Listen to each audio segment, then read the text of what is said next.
Good morning, good afternoon, good evening, and thank you for joining us from wherever you are.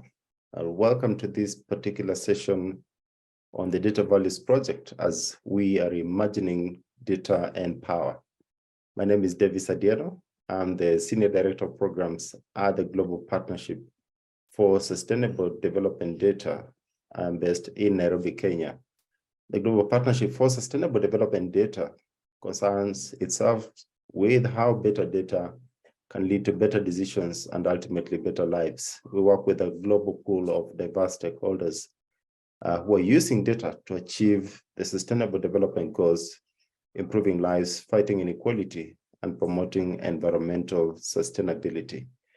Thank you so much for joining us wherever you are.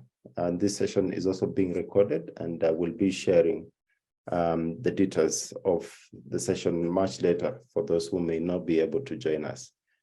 Today, we'll start with a few video clips just to inspire the audience and, of course, everybody else. And after that, we'll continue with the rest of the session as I'm going to introduce my panel speakers. But maybe before we play the videos, should we quickly just introduce my speakers? And I'll start with Federico.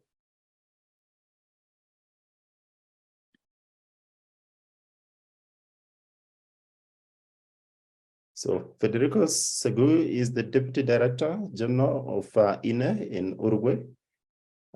We're also joined by Kun Zhang, who's the Principal Consultant at Athena in Phobix, who's also in Nairobi at the moment. Rasmus Sero is the Deputy Data Commissioner, Office of the Data Protection Commissioner in Kenya. Benetta Beneruso is the Data Values Project advocate.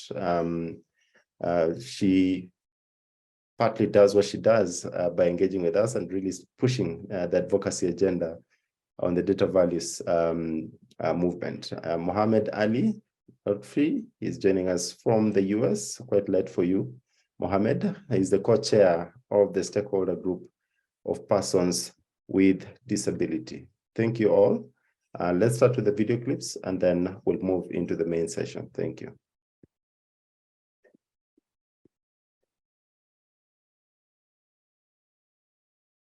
Facts every day, but I just want to say that there are facts every day, but for those facts to actually be backed up, there is need for data. As the queer community, as we are going through all these challenges, we need to tell our stories and own our stories, put faces to those stories so that people out there can listen and do something in their positions of power to make a change within our communities.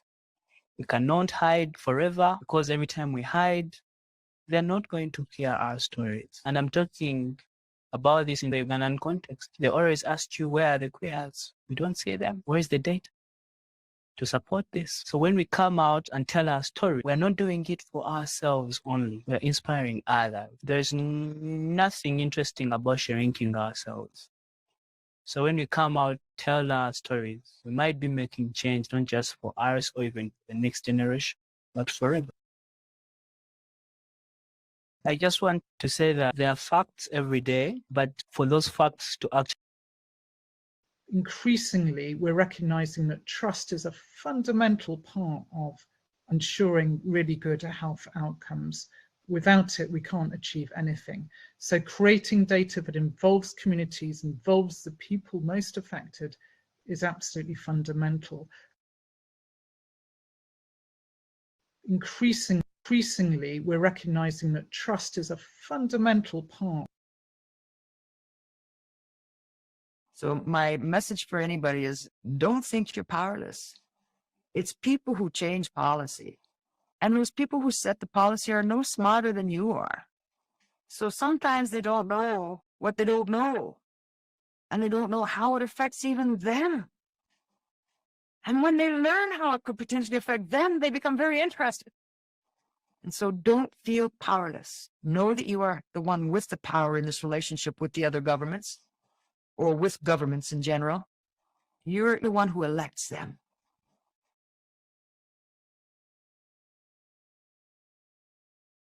Thank you so much for those short video clips.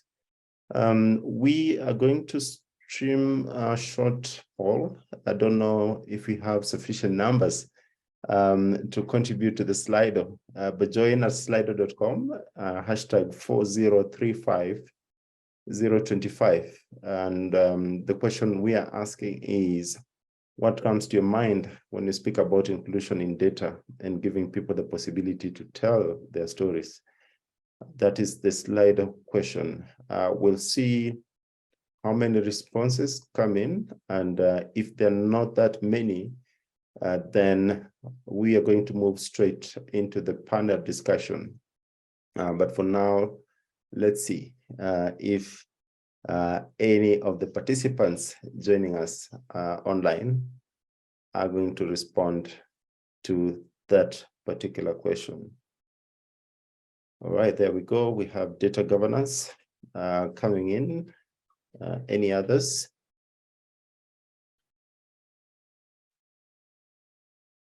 Participation is the other one. Language barrier, accessibility is also featuring. Equity, representation. So far, representation is standing out, leaving no one behind.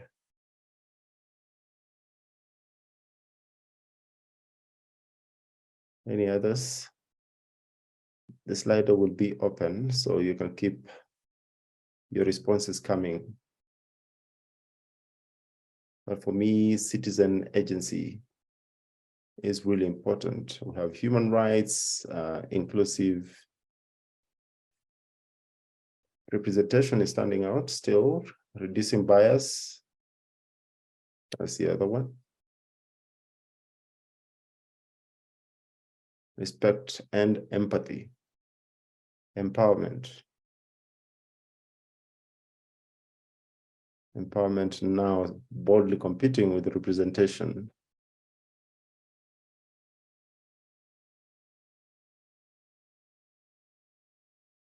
That's excellent. Giving a voice is the other one. And all these are really, really important aspects of data values. Privacy, diversity.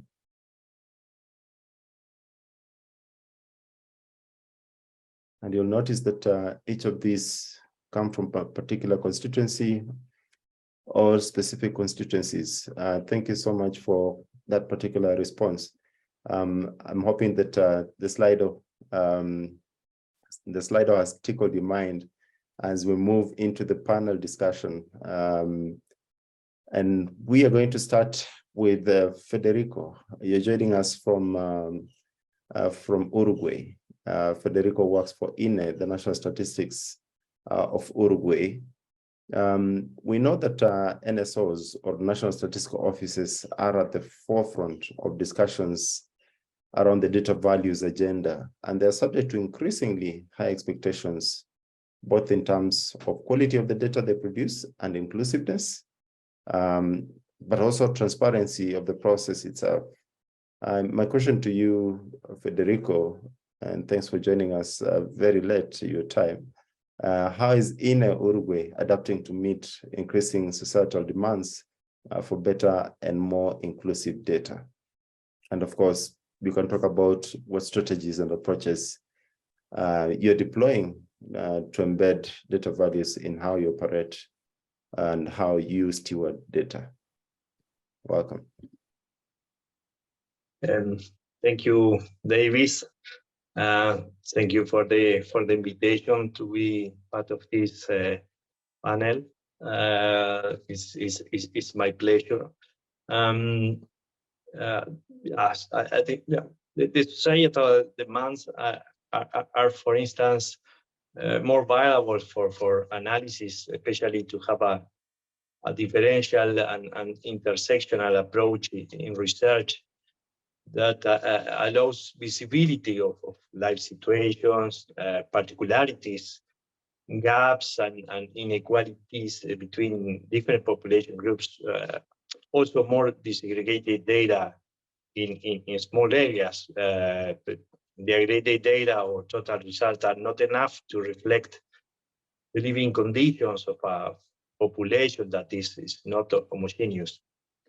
In this sense, the international frameworks on the differential approach, like the so-called Montevideo Consensus on Population and Development, highlights that the elaboration of public statistics carried out by the different government agencies must follow the inclusive approach and the extension of rights proposed by public policy, that the generation of information on ethnicity, disabilities, gender identity, inequalities, and social gaps, aging, and other topics constitute a basic input for the elaboration of public policies and is of vital importance in order to monitor the objectives set out in the national and regional agendas. And let me highlight some examples of key elements on this. In Uruguay, the question on gender identity must be included in all statistical questionnaires. It is mandatory by law. This law said that incorporate the gender identity variable in all statistical information system, including censuses, continuous household surveys, reports from the National Civil Service Office, and all public measurements that collect the variable sex. Other example of the differential approach on statistic production is the methodological changes that implemented in the continuous household survey in 2021. And the new estimation domains are possible due to move from a cross-section type survey to a rotating panel on monthly basis, where the randomly selected household remained in the survey for 6 months. It allowed us to increase the sample size with the same budget. So now we are able to produce more disaggregated statistics.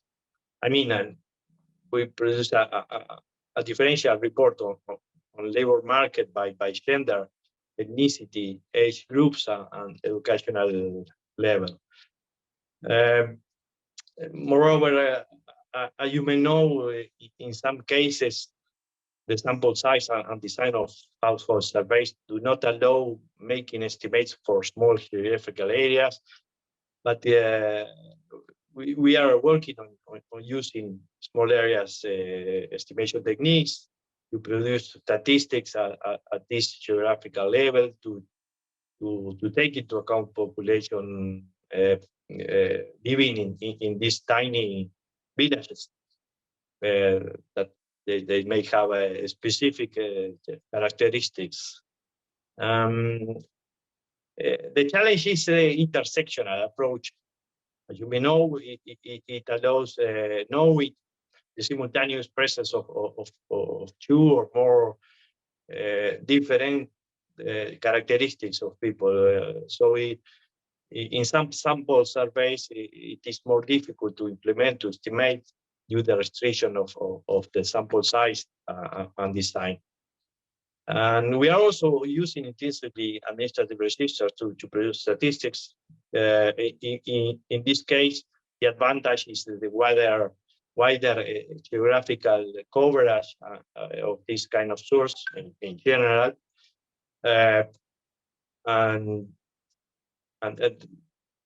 Yes, in several cases, the problem is the quality or precision of the variable address residents, and especially in countries where addresses are not so standardized.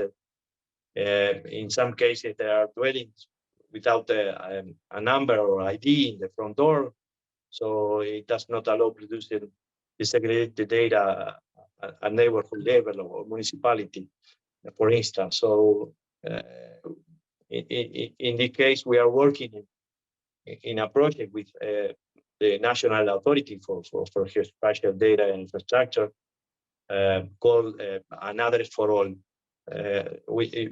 In this project, we are trying to use the open location codes that are universal grid, and it provides a short code to easily identify and locate a dwelling.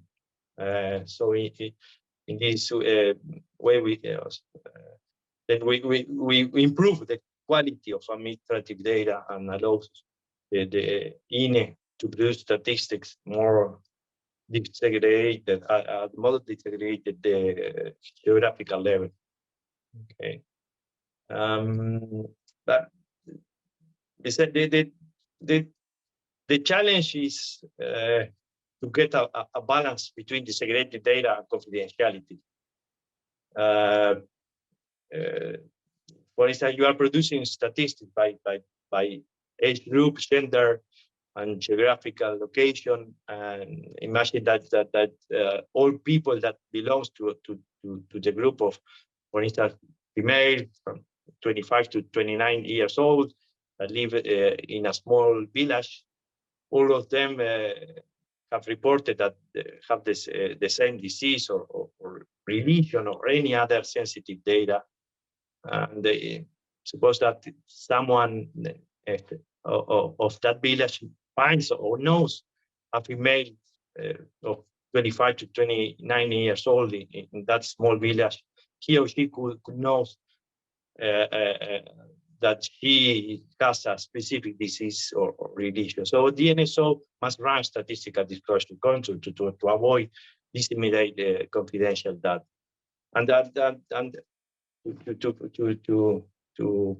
answer the last part of your question, we promote the culture of transparency, data sharing, and reuse among the national statistical system. INE has a long history of disseminating open microdata, anonymized microdata, for free. We also created a microdata laboratory to provide secure environment for researchers to make their analysis. And also INE has adopted a new role as data steward of the national statistical system.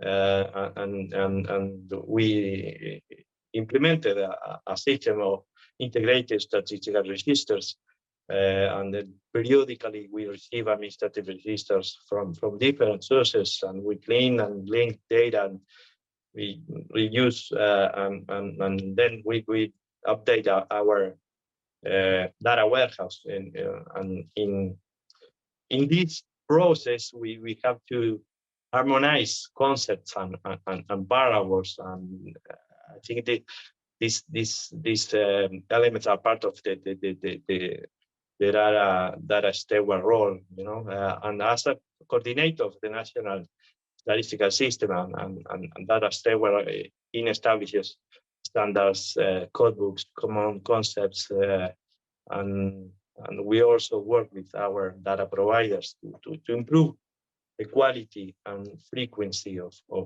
data. Thank you. That's excellent, Federico, and you really touch on very important aspects of that. But I like the term that you're using, cultural transparency, and embedding that into practice. I think is a really important aspect of this particular conversation. And then the tricky balance between the pressure to be more disaggregated, in order to make sure that we are capturing all the indicators and matrices are effective in including people, but at the same time that presents a challenge on confidentiality. I'll come back to you, but for now, let's hear from Ross. I know that being a Kenyan, the Office of the Data Protection Commissioner is doing an amazing job in trying to juggle all these different aspects. being fairly new, but the role and responsibility that you have on your shoulders is quite significant. Ross, data holds enormous potential to benefit people, as we know, yet barriers are entrenched, and inequalities continue to hinder data's potential to improve lives. Why do you think this is the case, and what inequalities have you seen more broadly in Kenya and across the region?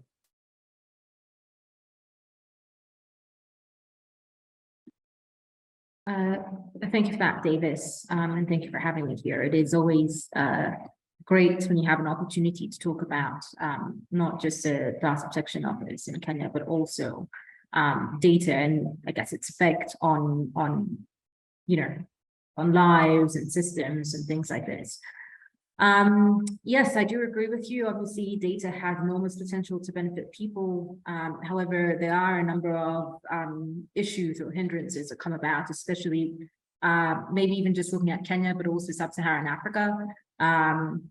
We're very diverse, and I'm glad that Federico spoke about cultural transparency. I think one of the issues when it comes to data collection, specifically in the African context or the sub-Saharan African context, is a difference in culture. So for example, if I'm in Nairobi, the culture will be vastly different from me going to, say, the northern frontiers of Kenya, because I as a woman might be able to speak to, everyone in Nairobi, but how I approach people in the northern parts of Kenya would be completely different. The sorts of gender sensitivities as well would have to be different, which means that there is potential for me to not gain or collect as much information as I probably would want to, because I don't understand those cultural nuances that attach when it comes to collection of information.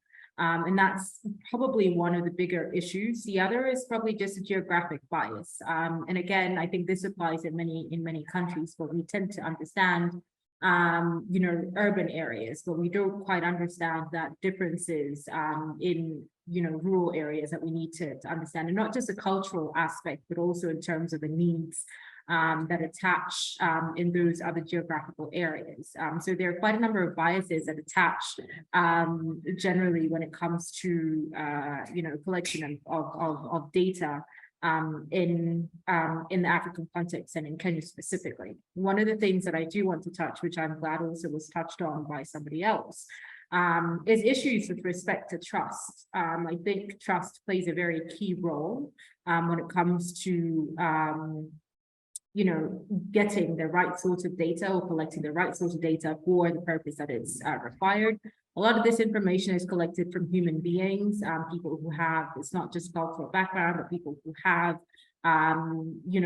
perhaps even a history of having information about them being relayed in ways that they don't actually feel comfortable. And one of the things I think the Data Protection Act comes really, is good for is asking for issues or addressing issues of informed consent. And that is, in my view, a very good way of actually implementing issues such as trust. If I understand why you're collecting my information, then I'm better placed to actually provide the information that you need. I'm not giving you everything so that you're not processing information, vast information that might not necessarily be of use to you. But I'm able to also ensure that I'm advising you of some of the things, of nuances that might actually apply in certain areas. Which if I don't trust you, I might answer a few of your questions, I might give you vague answers, but I won't actually help you collect the sorts of information that you need. And so I think when we look at issues of data collection, specifically when it comes to data protection sort of aspect, and we come to more closely into the continent and Kenya and sub-Saharan Africa, I think there needs to be a conscious understanding that each culture, each individual needs to be served and serviced in the right sort of way. We can't approach, or we can't take a one size fits all approach for everyone when we talk about data collection. We can't assume that the biases that might exist elsewhere exist in the same way or take the similar form So trying to find a way where we can have inclusivity, not even just in terms of collection, but also in how information is collected, whether it's including more women so that we can have gender equality, whether it's incorporating people from similar cultures to be able to speak to, you know, to the issues, or to collect the information, or to ascertain what information is actually useful, might then probably result in a situation where we're collecting information that's fit for purpose. We're collecting information that is actually beneficial to create solutions that can be utilized rather than just, you know, taken and discarded because it probably doesn't have as much utility if those things weren't added. But certainly also just having, I think it's I'd be remiss not to mention this, but understanding also that data protection does play a key role in building trust amongst communities, and appreciating that sometimes this could be a hindrance to collection of vast data, but those trust relations are certainly things that you would need to ensure that you can come back to these people if you're collecting from different cultural backgrounds. Also just with regulator relations, to understand that, to help them understand, which helped me, for example, as a regulator, understand that you are doing what you can legally and ethically when you're collecting this information. That sometimes could have a great impact on vulnerable groups, which, if not protected, obviously would have far-reaching effects that might not necessarily be understood to people who are actually collecting this information. Yeah, thanks so much, Rose. And you touched on really important points there, on fit for purpose, respect and trust, and of course the different barriers that are coming up. I would like to shift the order just a little bit, because now we're discussing, you know, the key barriers, and maybe Mohammed, thanks for joining us quite late from the US. I would like to come to you so that we can combine that segment on the barriers, and then we can move. We can go back and hear from Kun and Benedetta. What are the key barriers to data inclusion that you're confronted with on a daily basis, and how do they play out in different contexts, and depending on who is collecting and using that particular data?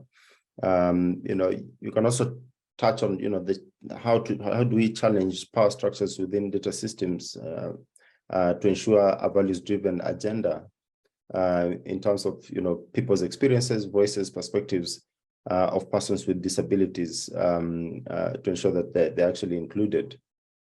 Yes, thank you very much for this excellent question, and thank you for you and the organizers to give us the chance, for giving us the chance to bring the voices of persons with disabilities to this very important discussion.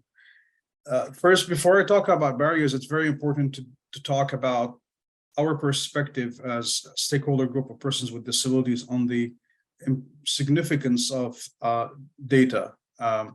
For us, data are important to understand the situation of persons with disabilities, and as a result of what policies and programs are needed to strengthen full inclusion into society of persons with disabilities. Yet there is a pervasive lack of disability data, which means it is difficult to create policies and programs that are inclusive of those most at risk of being left behind, including persons with disabilities, of course, who make up 16% of the world's population. There is general lack of disability data, but to compound the issue, the lack of data on women and girls, children and youth, older persons, and other underrepresented persons with disabilities.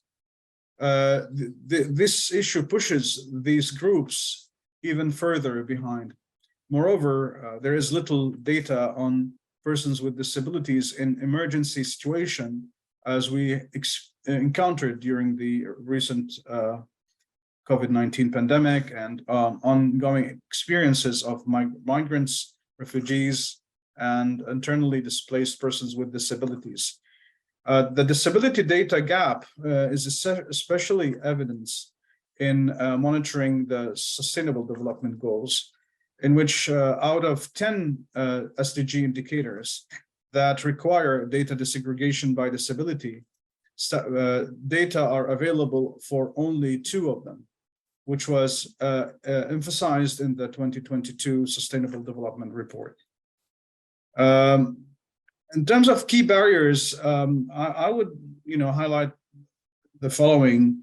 Persons with disabilities and their representative organizations all too often are excluded from disability data decision-making processes, especially from the start, and thus their perspective is not included or recognized. OPDs, i.e. organizations of persons with disability data, often are viewed as unreliable and out of date, especially if qualitative methods are used to complete data or sample sizes are small. Accessibility is another issue in collecting and accessing data. First, accessibility measures such as sign language interpreters are rarely provided in consultations with organizations of persons with disabilities. Second, data tools and platforms are often inaccessible for screen reader users. The lack of disability training and awareness creates barriers, especially for enumerators. We have learned that if enumerators are trained on disability awareness, more persons with disabilities are captured in the data. The lack of surveys in local languages also is another challenge, including national sign languages, which are needed to capture minority language users, including deaf sign language users. Thank you.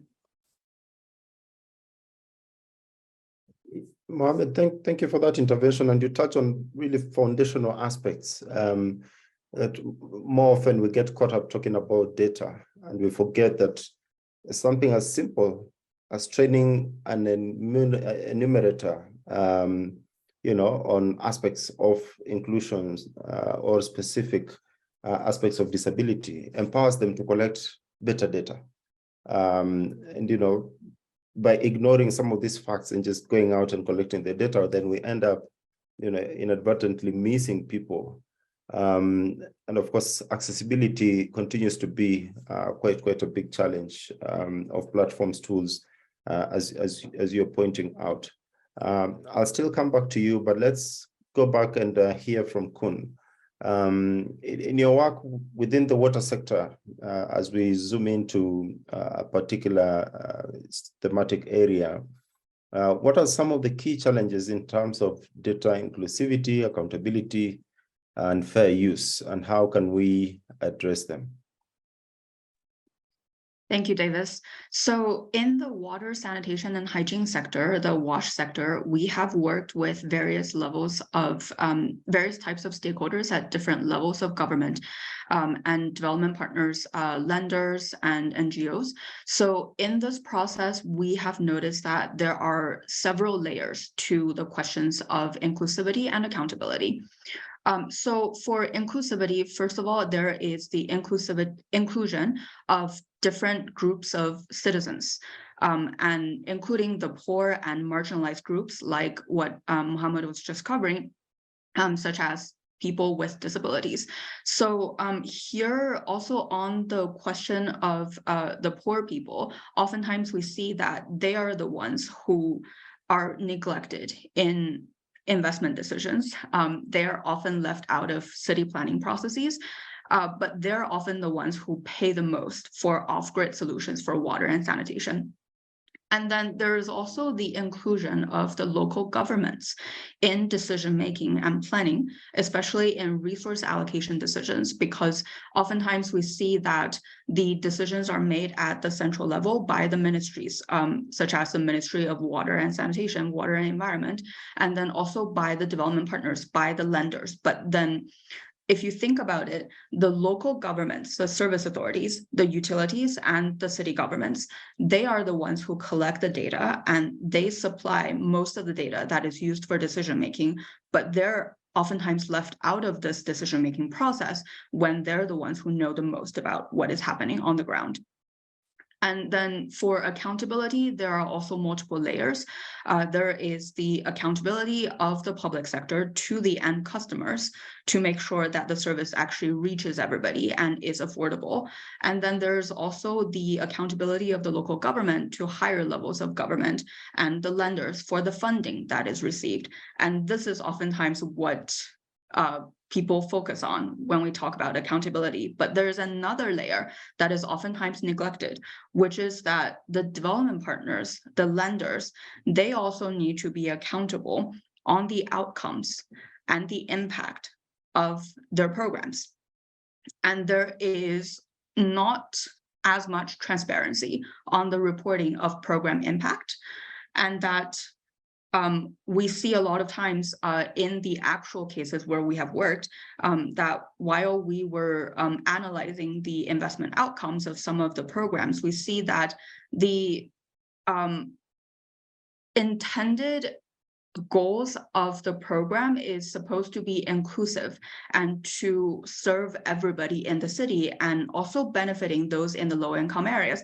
But then with the technology, with the kinds of investment intervention that is designed and proposed, it oftentimes does not serve those people, and it exactly leaves out those people, and not so even more that they oftentimes have implicit cost issues that then require the utility to raise their tariff levels, which then affects those poor people. So if you think about it, the poor people end up paying more for services that they never receive. So, which is why the development partners, the lenders, also need to be accountable for their investment programs and really think about, are they actually reaching the people that they intend to reach and serve them in a way that is equitable?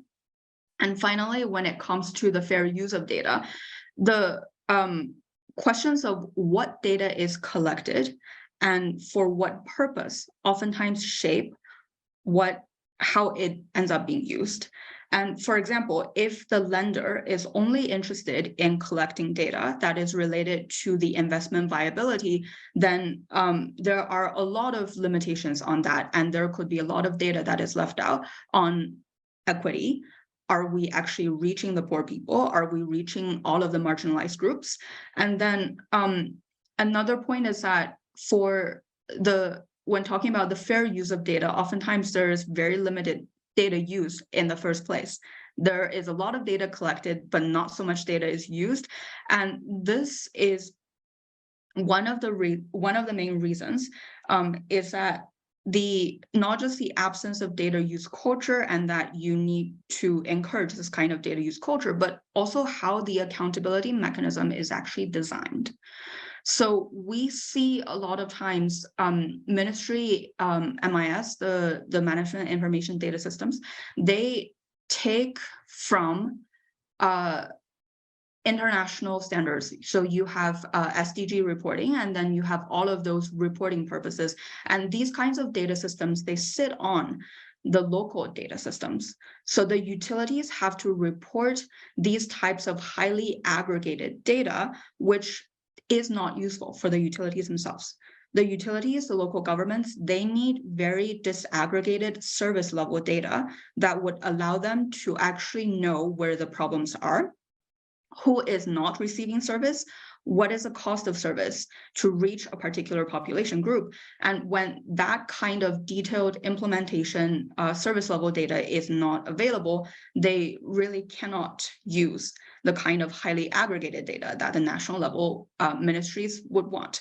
So we're calling for the national level and also the lenders, as they think about MIS, as they think about data systems, to draw from what the local service authorities, the governments, and the utilities actually need for their own day-to-day operation and implementation for improving service levels, so that there is not a heavy data collection burden on the local service authorities, and that there is good quality data. And when this data is actually useful for the local utilities and governments, then they end up using this data. And that this data can then also be aggregated in ways that would allow the national authorities to report to SDG goals. So I will pause here for now, and we can also share more examples if there's interest in these kinds of topics. Thank you. Absolutely. I think that those are really important points, and you quite rightly put it, like the process always seems so extractive, get more from the local agencies and partners, and then centralize it and then make decisions. And the exclusion in decision making means that they are not on the table to even participate in decision making on the data they themselves actually collected. And as a result, whatever comes out of those decision making processes does not really serve the best interests of the people who actually collected the data. And I think, we see that, like you're rightly putting it, it ends up depriving the people who deserve the services, what they actually need, and exerts an extra burden, especially on the poor, who end up, like we know in the water sector, for example, in Kenya, people have to purchase water that ideally should be supplied by the county government. So those are really very practical issues of exclusion that data can very easily address. But often the power imbalance, and the vested interest, like you're saying, and of course the skewed the skewed collection of data, people go in with a very particular mindset, which and they don't want to include anything else. They want to get what they want and just use that. Benedetta, I'm coming to you. You've had in the video clip earlier. Why is it important for people, particularly young people, to feel empowered and have agency? As someone who works with other young people on issues related to data, why do you think it's important that their voices are actually heard and included in data processes, ethics, and standards?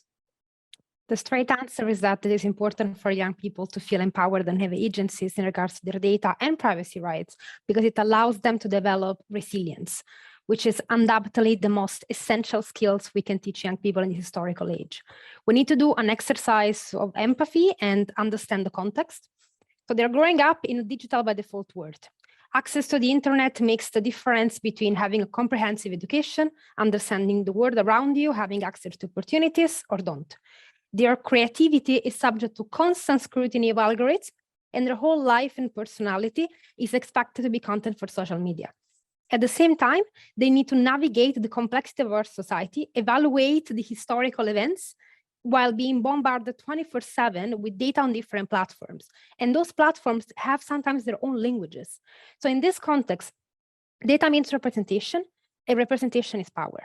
So it is a conjunctive effort that goes beyond the self-education and the advocacy of the youth, as it involves data analysts to know the social engineering behind these internet languages, parents to be able to understand the trends that the kids are following, policymakers to take the right data into account and address the real needs and demand of young people when it comes to policies that will shape their future. And we need to stop assessing their needs through the lens of the society that it used to be, and do an exercise of forecasting what is needed to be implemented today to protect the rights of tomorrow.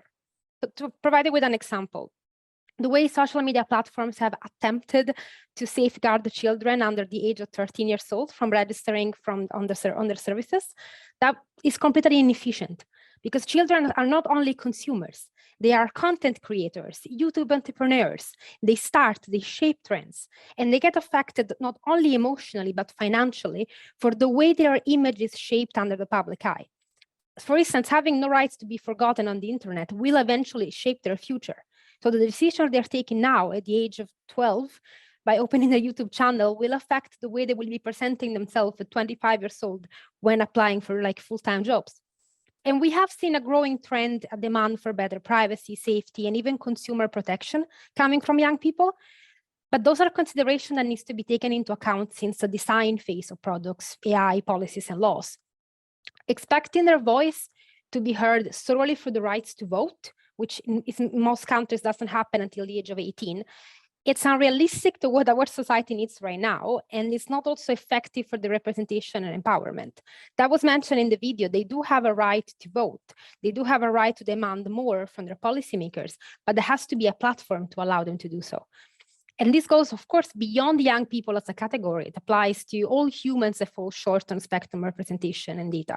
So we have seen the outcomes of the lack of representation in data and also data bias, and the effect that it has on women, people of color, undocumented people, the whole LGBT plus community, people with disabilities, and in general, everyone that falls outside the standard picture of a human in data, which is the cisgender white male.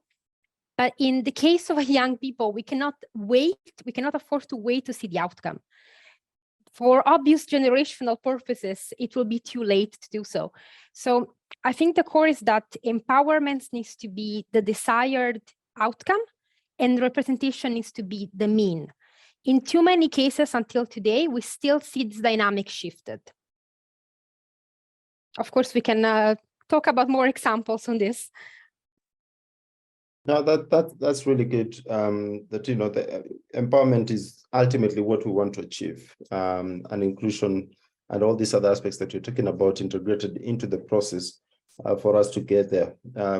It must be so frustrating for somebody who posts something at the age of 15, 18, to go to a job interview at the age of 27 and be told, we are not giving you a job because, when you're young and excited, you posted something on social media, and it was just part of growing up. That must be quite disempowering on very deep, many aspects. And I think what we're discussing here today is how do we tackle these injustices, the right to be forgotten, like you're rightly saying. Is that something that should be enshrined, in legal or other processes?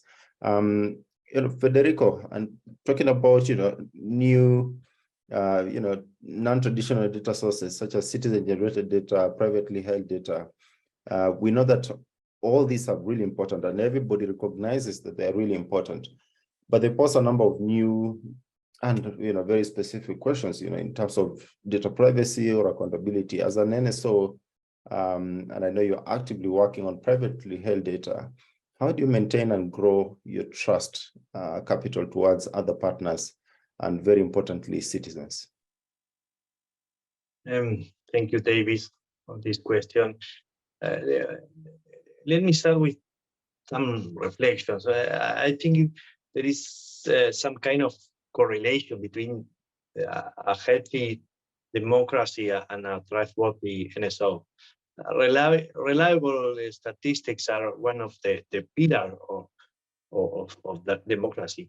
They are what they give transparency to the management of the government and enable accountability and ultimately consolidate the democracy. In this sense, the contribution that NSOs make to society is not only to produce figures for decision making, but also to contribute to the good health of democracy. Building trust in the NSO, like building democracy, cannot be done overnight, but it can be destroyed in an instant. This trust is not only about preserving the confidentiality of the information, which is generally very incorporated and is fulfilled by the NSOs, which is something basic, but also is about technical independence and not interference of by the political system and other stakeholders. Also transparency, accountability, methodological soundness. In short, implement the UN code of practice of official statistics. And NSO, also the NSOs must publish their methodological documents, metadata, and microdata on regular basis. Also, NSO must comply with the dissemination calendar and consult the users, researchers, what they need. Those are the actions that help to maintain and grow NSO's trust. And I believe that this collective construction is not only the NSO that does it. It is the country, its institution, its political system, the democratic system, its people. I think the key is to involve more people, the private sector, so that they know the NSO and what it does. We need more marketing. In the good sense of the word. But we have to go to business association and tell what the NSO is doing, give talks and workshops, and without asking for anything in return, without asking for data, simply to publicize what we do to get closer to users who are also our data providers.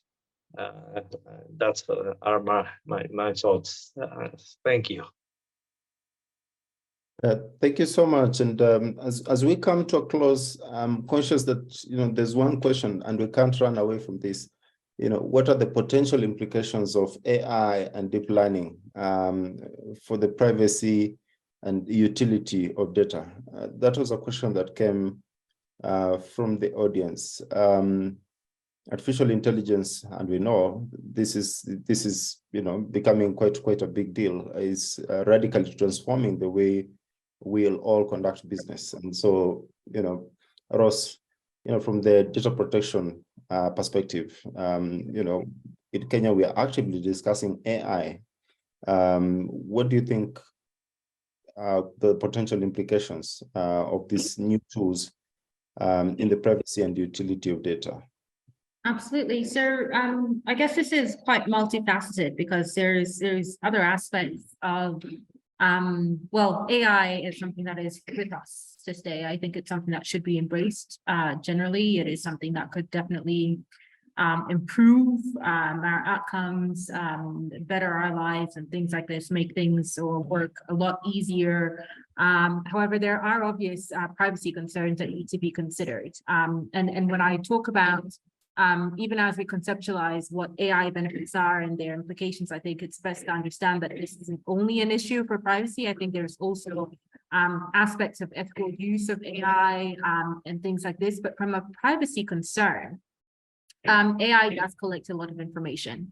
One of the things that we've seen playing out, even with the, I guess, the use of AI currently, when you look at ChatGPT and things like this, the fact that there, in most cases, a lack of transparency. So a lack of understanding of what information is actually collected, a lack of understanding of how much information is collected, and it does require a lot of information for you to get the outcomes that you desire.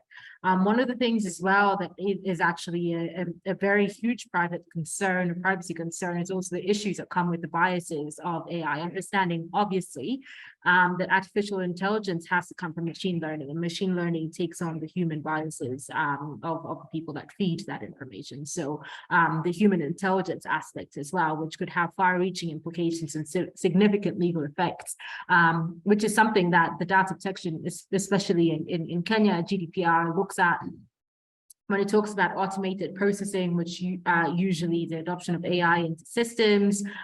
So that's two things. The first one, as I've mentioned, is issues of collection of data and transparency. The second issue is obviously the effects that it might have because of the biases. From a data protection perspective, I think these could possibly be made by having a consciousness in building of AI systems, understanding that the human aspect in terms of collection is necessary, and so there is a need for you to explain what exactly is being collected, how it's going to be used, and things like this, so that people don't feel like they're being ambushed. Say, for example, if I go to ChatGPT and I put in information, and the collection of that information is then used for something else, it doesn't come off as me having not received full disclosure or transparency on the document. So there is a legal obligation for AI solutions to actually incorporate that. A second is obviously try to ensure that in terms of, and this plays back to the conversation that we're having on data sets, and obviously the biases that might be included in collection of information, trying to see how best we can actually reduce those biases by understanding the different players in the system, whether it's persons with disabilities or people from marginalized communities and things like this, understanding what sorts of biases can actually play and the implications of AI on that. I think also in terms of the data quality that fits in, that could also have a potentially big implication on the utility of AI, but also on privacy concerns for individuals. I guess there is the adage, garbage in, garbage out. The same applies for AI. If you feed an AI system information that might not necessarily be relevant or necessary, there are also issues that would apply in terms of utility of that information, the reliability of that information as well. So those are some of the privacy concerns that I see playing out. But one of the things that I would like to see, I think on a global scale, is not just having this AI issue just being a privacy issues, but having policies around AI that enable technology solutions in AI to actually advance, but having an ethical backing with respect to the policies that are being made. It's very difficult, even for, say, for example, for Kenya, to have a legislative framework on AI without fully understanding what the capabilities or implications would be on life-dependent systems. For example, we could be curtailing innovation, knowing that AI is definitely here to stay with us. So it'd be good to have more discussion on the utilities, but also on the ethical framework and the solutions that can be made that could serve, the different cultures that persist globally or that are present globally, without necessarily having negative implications on individuals or and having necessarily stifling innovation, and then, we don't want to stifle innovation in the process of creating. Absolutely. I think, it seems like we'll need to have another webinar on AI specifically, to cover the subject comprehensively, because it has significant implications in what we're talking about here today on data values. We have just 1 minute to go. Thanks everybody for being so patient and joining us. But maybe just the last word, Kun, for you, if you had, one sentence, just that last punching remark, you can go now, and then we'll have Benedetta, and then close with Mohammed, who can finally go and get some sleep. Wonderful. I think when it comes to data, let's put a human aspect to it. And that's all I can say, really. Understand that human beings are being affected by the information that is being collected, but also what is being produced out of that information. So let's focus on the individual to really understand why they need this information and what good can come out of it, and the impacts on those individuals as well. Excellent. Kun? I just want to highlight that we need to bring the local service authorities of water and sanitation services to the table and make sure that the data systems work for them as well. And it's data that they actually need for improving service levels to reach everybody in the city. And I think that applies across all sectors, because what you've highlighted really much is replicated in many other sectors. Benedetta? I think the main point is that we need to have young people involved in shaping data policies, collaborating in the design, collaborating to the analysis, in the planning, implementation, evaluation, and holding institutions accountable. We'll need to have another conversation on the young people. They're pretty much driving the AI movement. I think a combination of those two will probably give us 2 or 3 hours of content. But yeah, we'll definitely do that at some point. Mohammed? Audio no. Well, first of all, it's very important that organizations of persons with disabilities, in this case, I'm here also talking about organizations representing all marginalized groups. This is a recommendation that can be applied on all marginalized groups. They must be included in data decision-making processes. Accessibility is a key, whether for data collection or data accessibility, for taking into consideration needs of all types of disabilities. And a very important thing, we need to trust grassroots groups. Citizen-generated data is very important, but we need to enhance that, and we need also to promote disability awareness. Thank you. Excellent. Federico, you talked about reliable statistics being the key pillar of democracy, and I think reliable data is and will continue to be a key pillar of democracy. So thank you so much for your wonderful contributions. We'll definitely keep the conversation going. We are just 2 minutes over, but thanks everybody who joined us live in China. Enjoy the rest of your sessions. And for everybody else who joined us online, we'll also make the recording available for those who are not able to join us. Thank you so much from us, and get in touch with us on datavals@data4sdgs.org for more, or to get in touch with any of the speakers who've joined us today. Thank you, and bye-bye for now. Thank you. Thank you so much. Thanks for having me. Thank you. Zoom web and enter.